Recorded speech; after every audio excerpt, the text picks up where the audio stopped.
clean the phone screen. Fold the sheet sideways and remove the cut from the sheet.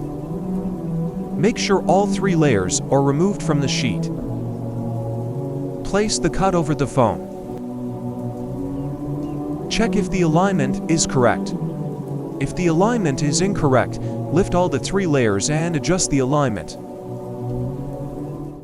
If the alignment is correct, holding on to the mark sticker, lift the hydrogel from the vertical side to the midpoint and gently push the bottom layer outward using the squeegee. Follow the same procedure on the opposing side.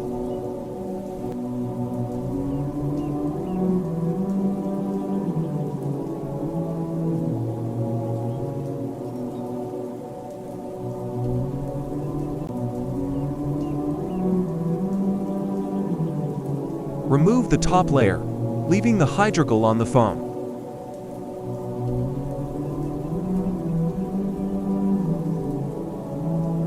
Using the squeegee, push out the bubbles in the corners. The bubbles, lines, and shades will disappear automatically within 24 hours.